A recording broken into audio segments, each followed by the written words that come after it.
Everybody, welcome back to the Advent Calendar series here on Milwaukee Beer Review. As always, I'm Josh. I'm Ross. And I'm Andy. And today it is day 20 of the Advent Calendar season and day 12 of the 13 days of Christmas. So I have got the Costco Advent Calendar. Mr. Ross has got the one from Three Cellars here in Menominee Falls, and Mr. Lau has the one from the 13 Days of Christmas from the Brewing Projekt.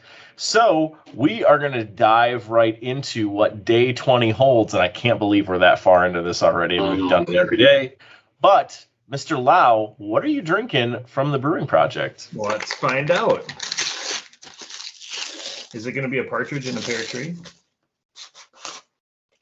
It is a Puff Tart XL. Oh, it's second one of these, isn't it? Yeah, that's another one. You've gotten one of those already. Yep. I don't know what the other one was a Puff Tart. I don't know what the XL means, except for now this Extra is large. Extra large. This is an imperial sour with mango, passion fruit, and plum, and marshmallow flavoring. What's the ABV on that one? 7.2. I wonder if the other one wasn't imperial. I don't remember. Yeah, I don't think the other one was maybe imperial. So, yeah, this is going to be interesting. I'm trying to figure out what color it's going to be. Maybe purple from the plum. Is there passion fruit's not any colors? Passion fruit? Right? Yeah, passion fruit's like yellowish, I think, isn't it? Yeah, I always feel like it should be pink or something, because you guys did one of their reviews that had passion fruit in it. And you were both commenting how you assumed it was going to be purple, and it came out and it was like yellow. I was just thinking to myself, like, we did a passion fruit episode. How do we not know anything about the damn fruit? And yeah. We don't know what we're talking about. All right, here it goes. Let's see. Oh, so the plum sort of gets kind of brought in, but not a ton. It is going to be a thick one. Yeah, that's thick. It is like smoothie thick. I got sweet fruit as soon as I opened the can, and now that's all I can smell. Please drink it. Please drink it like Paris Hilton eats a thick burger from Carl's Jr. Wow. When they stay at current events with that. Do it all sexy. Do it all sexy? I don't know if I have that ability. Okay. Let's talk about the 16-year-old commercial. I totally forgot about that until now. Never mind.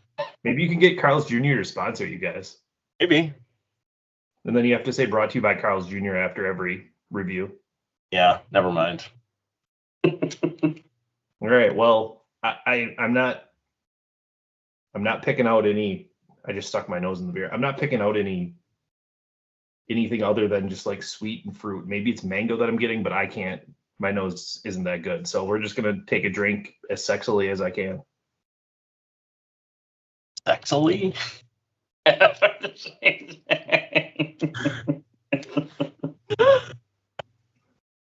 All right.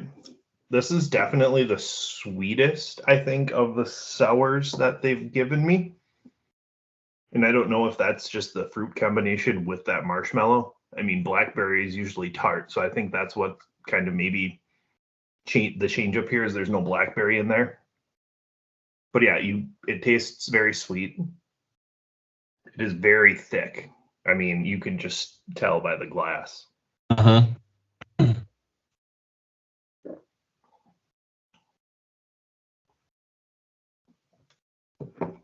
I'm trying to distinguish the individual fruits. And I think I get the plum and maybe a little bit of mango. But I maybe it's just because I don't know what passion fruit tastes like. And nor do I think it's really that strong of a flavor. And that could be just completely off base, but I don't really get that. I mean, none of us are really passionate about passion fruit. Right. But it's, I mean, pretty similar. Like it's, another adjunct of their Puff Tart line, and it's good. It's a fruited sweet sour, and I think, if that's what you're looking for, you're going to like this. Yeah. Cool. It's serious. I do like what they do with those. Yeah. Don't go into it expecting to get like a funky sour that's maybe more of that like sour flavor and that tartness. Like if you're gonna go with this, you're looking for, a sweeter kind of a very fruited sour. Yeah, more fruity forward sour. And the marshmallow sweetness definitely seems to come. I don't think it's the marshmallow flavor, but I think it's the sweetness that it's picking up.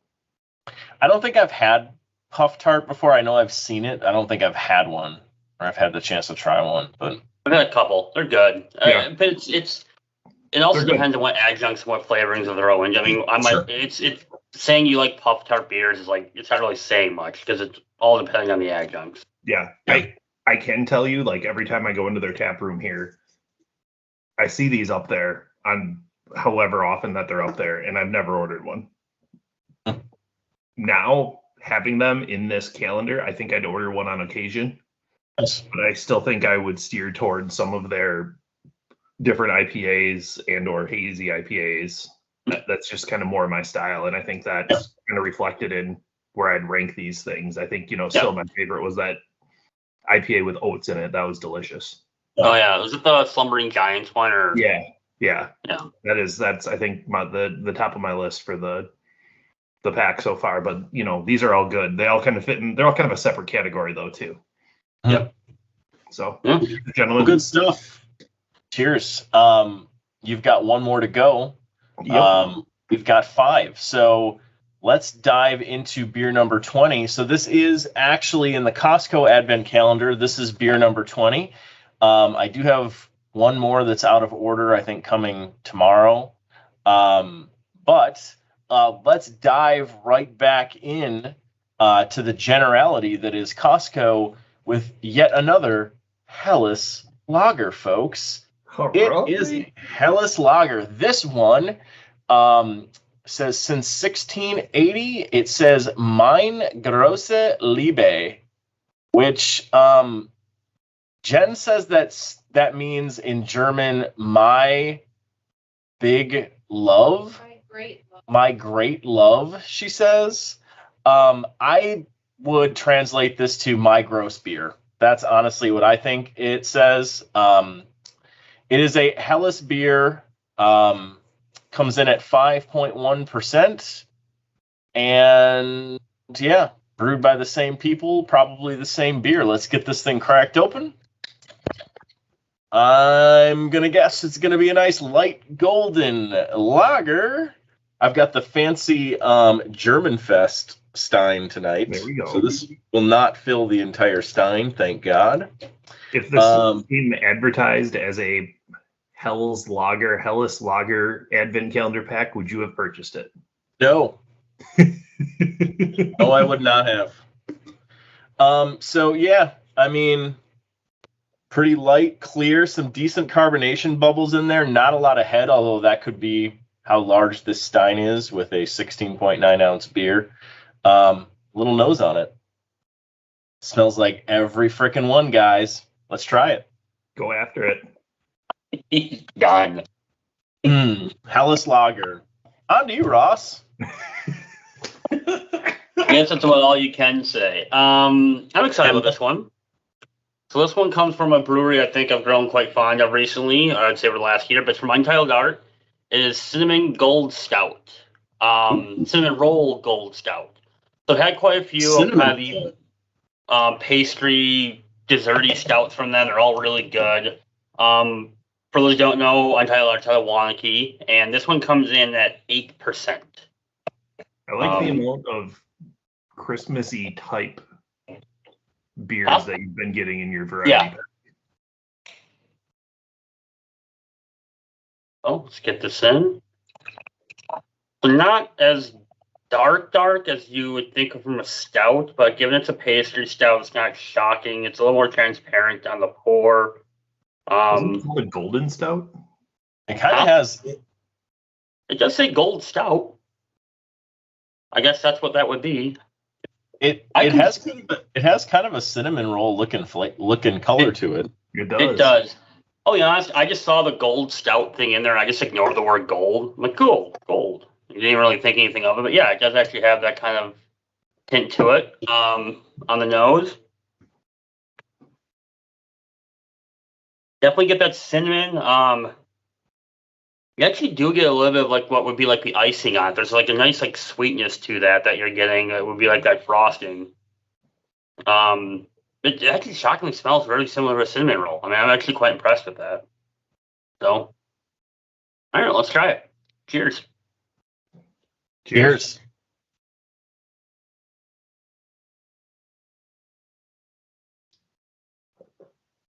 Oh, that's you get some cinnamon in there, and Josh and I have talked about this several times on the show. Cinnamon's not an adjunct I'm a really big fan of in beers. It can get overpowering and can get like almost like spicy to a point. This is really, really damn good because of that like icing flavor they have on top of it. It really does have a good like cinnamon roll taste to it. Like it tastes like a dessert. That's awesome.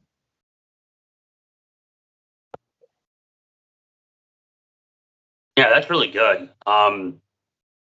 It's a full body too. Like I mean, it's a stout, so you kind of expect that, but because of the way it was pouring, it was a little bit thinner. I wasn't thinking maybe it won't be like as filling. This is quite filling. At 8%, it doesn't taste anywhere close to 8%. It tastes, like almost like it would be a session. It doesn't have any sort of alcohol or boozy taste to it whatsoever. I'm really, really enjoying that like icing, sugary, taste it has onto it. Yeah, it's really well done. This is actually, I was excited for it. I thought it'd be good. I'm actually pretty blown away by how good it is. This ranks right near the top of everything I've had in the box so far. Nice. Very cool. I mean, Untappd Art makes really good stouts like that. Yeah. I've never really had a bad one. I've had some that I've been less impressed with. Like we recently reviewed their s'more stout on the channel, and it was a little bit weak. I think from what we typically see from Untappd Art, it just wasn't as full-bodied, full-flavored as I was kind of expecting. And I think s'mores is a tough flavor to nail. But it was still good. Like even though it wasn't like it didn't live up to the Untappd Art expectations. Part of that is just because we expect a lot out of them because most of what they put out is really good. I'll say this about Untappd Art. If you have asked me like 3-4 years ago, maybe that long ago, like if I was not a big fan of Untappd Art. I had some things from them. I didn't really like it. It tasted like they tried to do so many different things with their flavors and it just was missing the mark. And the more and more I've tried, though, in the last, 18 months, the more and more I really start to enjoy them. I don't know if maybe I was just wrong a little while ago or if they've done something different in their brewing process or kind of honed in some of their skill sets. But, they get some really, really good stuff. They just have so much that's hard to, you might find something and never see it again. I mean, you were for sure wrong. I mean, clearly. Yeah. Damn. How's your beer, dickhead? Christmas to all, and to all a good night. So good stuff, guys. Day 20 in the books. More Helles lagers. Woo woo. And some good stuff from Brewing Projekt and from Three Cellars. So exciting stuff. We've got day 21 tomorrow. Maybe Mr. Lau will be wrapping up the 13 days of Christmas. We'll have to see if he joins us tomorrow evening. If not, we'll be back on the channel for day 21, and we'll see you in the next one. Thanks, everyone. See ya. Bye.